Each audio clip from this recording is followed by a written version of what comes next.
Hello and welcome to the 6th episode of the ELITE Exchange, a podcast that aims to answer your questions about fresh robotics in everyday life. My name's Anushka. And my name is Aryan, and we're the co-hosts for the show.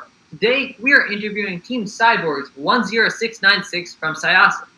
But before we get into things, we have a guest host with us today. Why don't you go ahead and introduce yourself? Hi, my name is Hudson. I'm in 10th grade, and I'm the head of CAD on my team.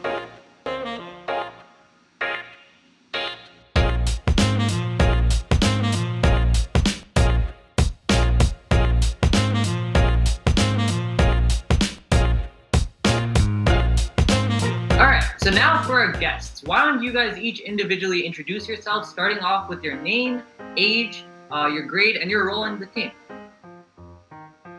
Hi, I'm Ria. I'm 16 and I'm a junior at Syosset High School. I'm the head of engineering notebook. Hi, I'm Pierce O'Connor. I'm 17 and I'm the head builder. Hi, I'm Faith. I'm 16, I'm also a junior, and I'm co-head of the notebook and the outreach. I'm Ethan. I'm 16, and I'm treasurer. I'm Rohan. I'm 16 as well, and I am captain. Cool. So, this year has been a little rocky for all of us. So, how has your team done in competition? Okay. So we did pretty well this year, despite the obstacles with COVID and all. We found a system that works for us to navigate between the hybrid, virtual and in person. And we think we did pretty well. We got 5th at regionals. We won a couple awards throughout all 3 competitions we went to. We ranked pretty high in all our competitions. So overall, I think it was a pretty successful season. Cool. So, how would you compare it to your previous seasons?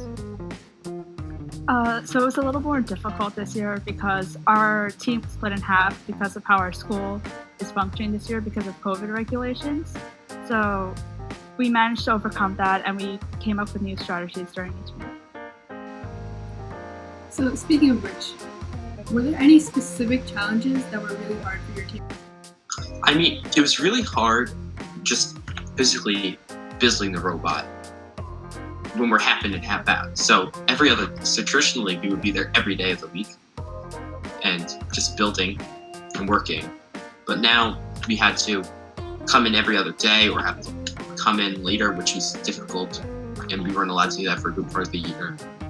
And it was just the whole hybrid model just really made it difficult to build and be able to effectively coordinate between the 2 cohorts of the team that the hybrid model created. How did you guys overcome those challenges, if you did? So the system that we made is we got approval from our school that even if it's not your day, you can come in after school as long as you fill out, the building form and all that. So we kind of took advantage of that. And before every meeting, we decide who will come into school to work on the robot and who will work at home. And of course, there are other people who are a little wary about working, especially because it's in a little bit in closer proximity. We're working with the same material, so we're a little skeptical about COVID and all. So we found ways to let them still contribute, even to the robot, and that's through specifically CAD, because you don't need to be in person to do CAD, right? You can do that at home. So we kind of took advantage of that too. We said, if you don't want to work directly on the robot, you could stay home, you could work with the design. Pierce can talk a little bit more about how they did communications using, I think, GrabCAD software.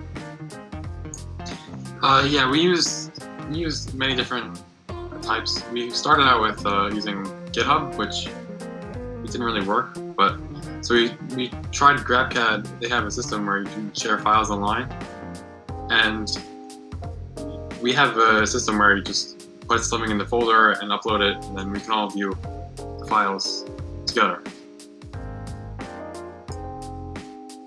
Alright, so we all know that due to COVID-19, there were a lot of negatives, and the tournaments overall became a lot more difficult. So was there any way that having a fully virtual year ended up benefiting your team or helping your team in any ways?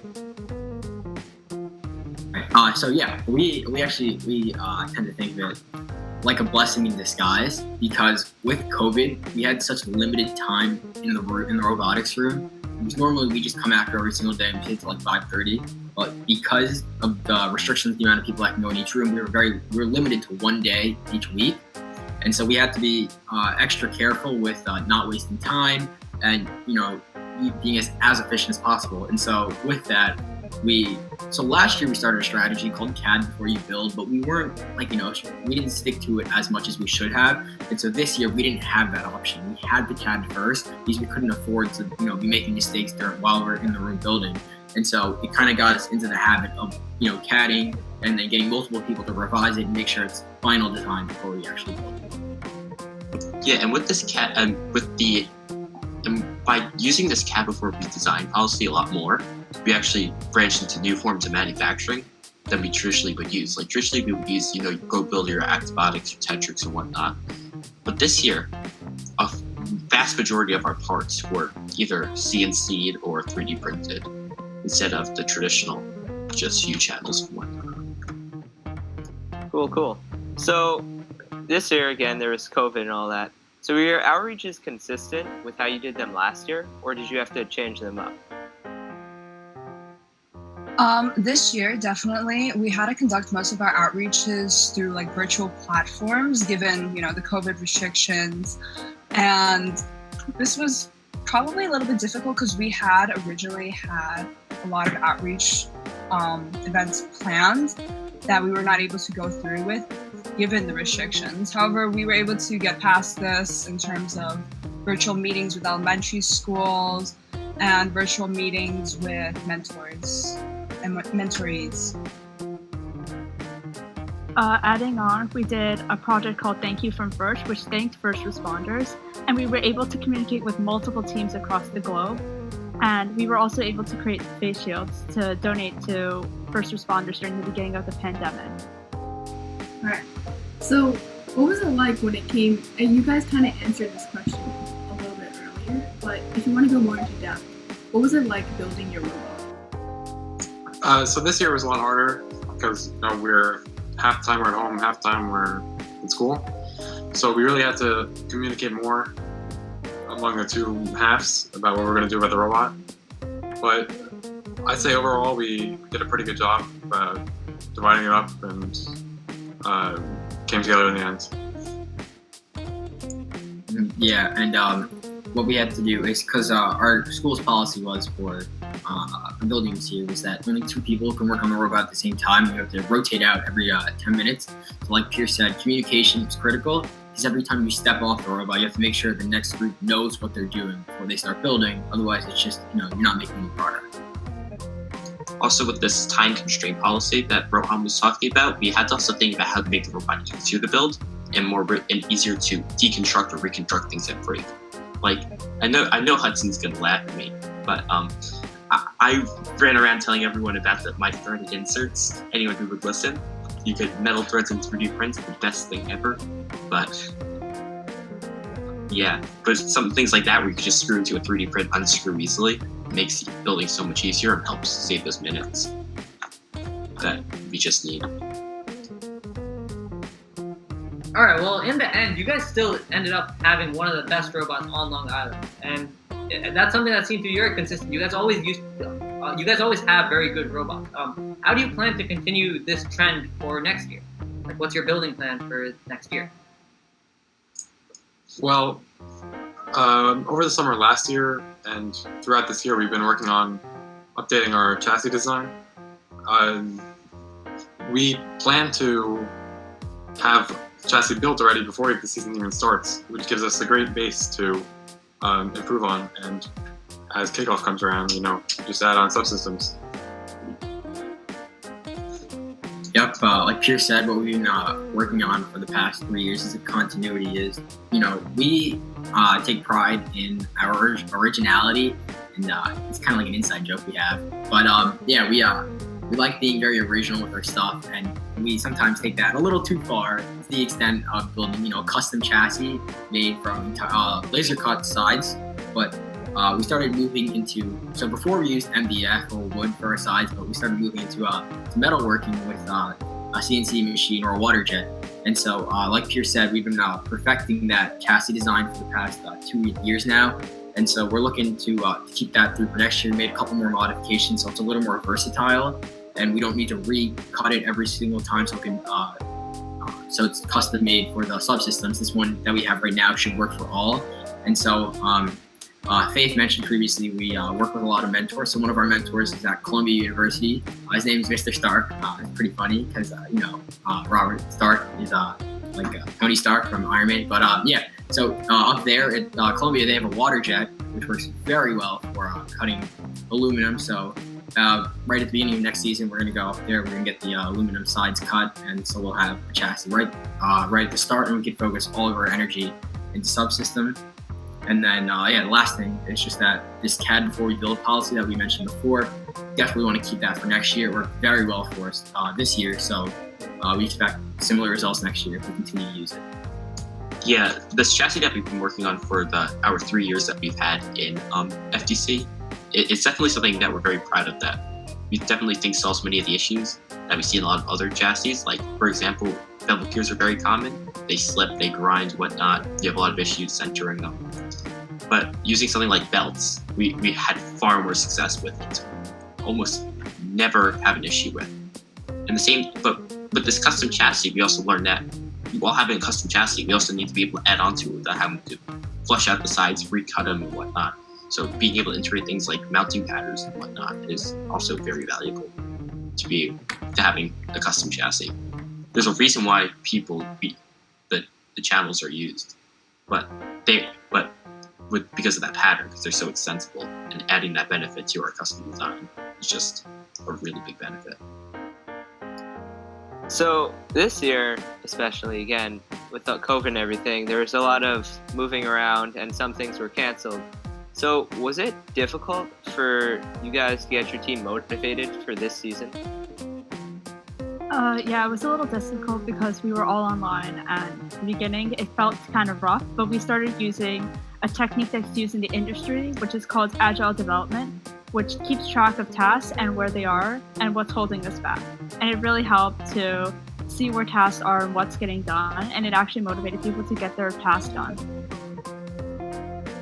Yep, with the online environment, there's you could just hide behind your computer screen, you know what I mean, and just turn off your camera, pretend like you're involved, but you're really not. You're just there for to say you were part of the team.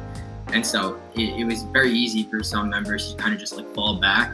But using that agile technique that Maria mentioned, we're able to start setting deadlines, and that kind of helped people get back into it and get a little more involved, because then we get them started with a task, and then from there they start branching off on their own, and everyone's back into it by the end of the season. So how does it feel to be going into your last season of FTC?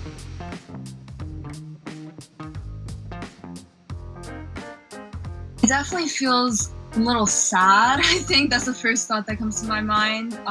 Just that we've been together as a team, most of us, for 2 to 3 years already. I think as a team we can agree that we've improved a lot in terms of our robot, in terms of our teamwork even. Definitely this year, the communication was so key that we were able to improve upon that. I think going into our senior year, we're really hoping to go out with a bang and do the best that we've ever done. Yeah, unfortunately, it is our last year, and we lost one this year with the online competition. I mean, it was still there, but it's really not the same energy level. And so we're hoping next year we'll get we'll get back to normal with the in-person competitions that are a lot more enthusiastic, have a lot more enthusiasm, and really embody the first spirit, because competition is so much fun. I really don't want to miss another year of that. Yeah, and I think I speak for majority of the team that we're all we don't have the exact same team spirit that we did last year when we were at competitions. And since half of us are at home and half of us are in person, it's not the same energy that we would have had in a normal year where we would all be together and all working together and laughing. Yeah, I mean, some of us have been together for more than 6 years, and it's gonna be weird to just be the end of robotics, because we've been going since FLL into FTC. So it's gonna be weird that it's our last season together as a whole team. Yeah, as our last, as Pierce was saying, it's like we feel like the end of this journey at first. We really need to go out with a bang. We need to really make this one count. Yeah. I didn't know that some of you guys have been together since like FLL. That's kind of insane. Because I don't know anyone on my team since before last year. So. Oh yeah, this goes way back to 7th grade. And for Pierce and I, 6th. So, how does it feel that next year COVID restrictions are going to be limited? And how is this going to like change some of your plans? Well, there's a lot more outreach that we have now that the COVID restrictions are being lifted. So we're planning more outreach, and we're going to do more in person rather than just sitting on a Zoom meet and hiding behind a screen for the majority of the time. And also, I feel like we're going to do a lot more team bonding together and having a lot more memories together and enjoying our final season together. I definitely think that with COVID restrictions being lifted, it'll change the team dynamic, because I think we can all say that last year, like the beginning was everyone was a little rough with each other and no one really got along. But towards the end, it really felt like we were working together to create like a robot that was doing really well. So yeah.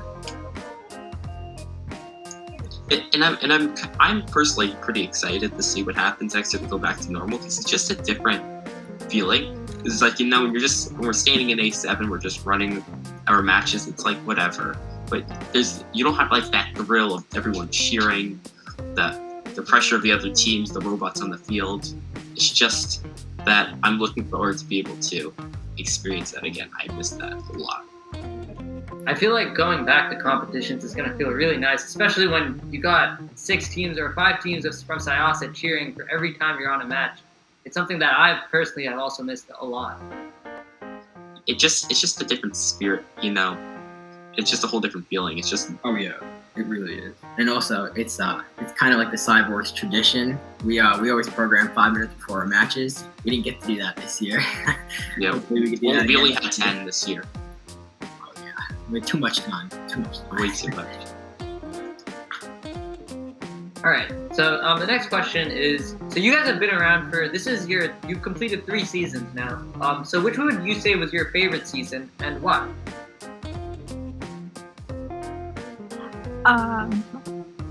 My favorite season personally was last year, because we were able to create a custom notebook, and it was really nice to work with other people and see the final design. We went through multiple iterations, and we started working on it from November, and we finally finished it the week before regionals. And it was the best project I had ever worked on, in my opinion. Oh yeah, I agree. Last year was definitely my favorite year for particularly 2 reasons. So number one, when we were here in 9th grade, it was our first year. We weren't really stop talking. Okay, yeah. So we weren't that connected with the other teams at Syosset. We had 6 teams back in 9th grade, and we weren't like as connected with them. So we were kind of like our own team, isolated from the rest. But in 10th grade, we started really helping out the other teams, getting advice from them, and so it was more like a giant family almost. And so it was a lot more fun when we had a wider group that we could socialize with. Sounds good. Okay, and number 2, Ethan did not like this, but I liked it a lot. We blew hundreds of dollars on pizza last year every single day, and that was the best part. We couldn't do that this year. Well, we didn't blow that amount of money every single day. But still, we ordered like 3 pies a day. So, for the people who are in FLL, do you like FLL or FTC better? I feel like FLL, in some ways, it's a lot harder. You're a lot more constrained with parts. Like we only have so many parts in Lego compared to like we can machine our own parts in FTC, and like we can do whatever we want really. But also FLL it's a lot harder to do the challenges, because I don't know how to program at all, but the programming seems a lot harder when you have like tiny blocks to program. That's all I really know. Yeah, I agree with Pierce. FLL was, surprisingly much harder than this, because with blocks, you have much less control and it's actually illegal to use written code. So that was not fun. We all and you know, when you're using blocks, it's very tempting to just use the pre-made blocks that they give you, like the drive forward and turn ones. But those are really not very accurate. And so when you start using written code, it's easier to see like where those sources of error could be, and then you can start using other algorithms to correct for them. I mean, granted, you can still use those in FLL, but I don't know, it's a lot more difficult. And like Pierre said, with the building too, you're only allowed to use Lego parts, and so it's much more difficult to make like intricate systems. And the robots are also a lot smaller. And then there's no Kelia, it's all autonomous. So, really important next question. Who on your team would be the first to die in a horror movie? Ethan would. Ethan, definitely Ethan. Ethan. No, I don't want. It's probably.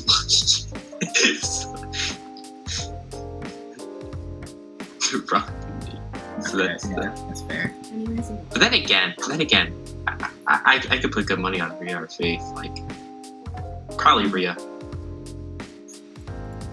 Who's the No, one? Rhea watches horror for fun. I am the scaredy cat. I just want to be Ethan. Ethan's pretty loud, you know? You know what I mean? Like, I feel like, you know, he just, like, he tried to give away his location in 10 seconds. Yeah, maybe. Alright, so I've been told there's a little bit of a rivalry between your team on this certain topic. Minecraft or League of Legends? League. Minecraft. There's no question there. Pierce, come on. You're I put Roblox, so I don't know what this is. Ooh, between the two, definitely League. No, Ethan. what? No. I remember covering League at Alright, can we, like, you know, pause the recording for a second? I have a strongly worded statement for Ethan. No, Okay. don't close it. No. I have to know, do you guys play League? Good. So, No, I think Minecraft. we should. I think we should have a League game.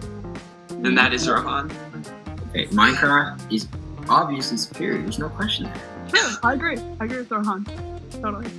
I've never played League, but you know what? I'm still gonna say Minecraft. How can I you make play- an opinion about something if you I haven't play played it? League, Okay. and it sucks to play Alright, Minecraft. Rhea. Let me Rhea's give you an addicted, by analogy. the way. No. Rhea's I've never done addicted. drugs. I still know they're bad. You know, same thing. I've never done League. I still know it's bad. It is definitely very addicting. League. Like very addicting. Both Ethan and Rhea say they don't like League, but they both love it. So I haven't played it in months, and I'm gonna keep it that way. If you make me relapse, I swear to God, I have research to do this, by the way. Yeah. So in conclusion, afford that. Minecraft is better. Yeah. I agree as well. Roblox, forever. All right. Now, when I came here in 9th grade, I saw something. Something very important to me. And I have a very important question regarding this something. Where is Cybo? What have you done with him? You definitely don't take any computer science classes, do you? I think Definitely not. Made It's us. hiding in each room. Right? I think your coach was a little adverse to the size of Cybo. Yeah. And so he's been sitting. He's been hiding. Yeah, He's been waiting to come out when he's been a little afraid of the pandemic. And since he's made out of cardboard and wooden dowels, he can't get vaccinated, so he has to wait for this to pass. Yeah, I agree. I think that's the best way to put it. So, just following up, does that mean there'll be a return of Cybo next year? Oh, most definitely. 100%. We might have an army of Cybos. What? No, I Yeah. nominate we- Ethan to dress up as Cybo. Thank you. No, we already have Eric working on that. Eric's gonna bring it back bigger and better, altering vehicle style. Yeah, there's talk of a flying Cybo. No, I'm kidding. I can do that. Swimming Cybo? We have so many good ideas. Cybo's gonna fly. End of the story. Oh yeah. No, I agree. 100%. Should definitely do it. We might have a robot Cybo. A robot might be we should actually do that next year. Pierce, is that possible? Can we put a Cybo encasing around a robot? Yeah, we go. We should have done that this year because the ring you only need like one end on each side open. Could have done it. Yeah, but then again, what? No, Aesthetics over performance. We don't know. exactly. We should have used all the servos and motors possible just to like make the head and arms rotate. Mhm. Just Right. like why do we need to shoot rings when we could have its head rotate? Yeah, you could just use the arm to pick them up from the top. Pretty You shoot it. You can have him throw the rings. Oh yeah. Here's next year. Don't forget, it's gonna look like Cybo. We gotta try. We can do it. We should do it. Servos on there, do whatever, make it spin, Yeah. arms, head. It'd be everything. great. Or if like at the very least we should be able to like put him on like as an attachment system. Like so when he's not driving like in a match, we should be able to just clip on the body and the head and have them. FLL style. Yes, FLL style, exactly. We must have the little clips on the sides, on the little dowel, on the little, the little plastic clip things. Oh yeah, like the teeth. Yeah. Yes. Alright, so for our final question, what is some advice that you would give? Like, it doesn't have to be robotics related, but it's like advice in general. Advice I would give, I think, to people that are starting the FTC, their FTC career, I would say that this is hard, but you should also focus on your school. The main thing that I had an issue with was balancing my schoolwork with robotics, because I started staying after school a lot, and I started working really hard and focusing on this one thing. But it's also important to focus on your school sometimes, and it's okay to take a break from robotics. I definitely think that if you're too focused like on one thing, your mental just kind of crushes a little bit, and it's very difficult to even do well on that one thing because you're so committed on just that one thing, and then you're worrying about, oh shoot, I'm not going to be doing all the other thing. But I definitely think that just over the past couple years, something that we've noticed like within our own team and within other teams is just like the varying degrees of communication that there are. We noticed like especially within our team, we've noticed like people have been able to work together better. We've been able to communicate like what we need from different, I guess, departments. But schools, just if teams don't like try to work together and they're very set on being very like having their own independent mind, it's very difficult to have a good team organization and get anything done to the best of everybody's ability. Okay, so I think that every team should remember that first is a learning opportunity, and so the important thing is that you should be very original with your programs and your building, specifically programming. I know it's very easy for a lot of teams to just start using libraries to enhance the coding, and it's not a bad practice in the real, because in the real world, like a lot of programming is based on using libraries that were open source. But I think for FTC, we should try to make these because what these libraries do, like Roadrunner for example, it simplifies all the PID algorithms and does all the math for you. And one thing that I've been very adamant about is not using Roadrunner, because I think that you should first learn how to make the PID algorithms yourself, because it's not difficult, and it is something that everyone is capable of doing. So why not just make it yourself? Because then you also learn how it works and how you program it. So you're enhancing your skills. You're making yourself more familiar with these types of movement algorithms instead of just taking the easy way out and using a simple library. So yeah, that's my advice: is try to be original. Remember that first is learning experience, and so before reaching out to things that are pre-made for you, try to do it yourself, because that's the best way to learn. Yeah, we've been doing first for FCC for like 3 years now already. We've learned so much that we would never learn without it. We've learned how to many skills that we would carry into like our professional careers. Learning how to CAD design, program, all these things we're gonna carry into our jobs and everything. All right. Well, that was our last question.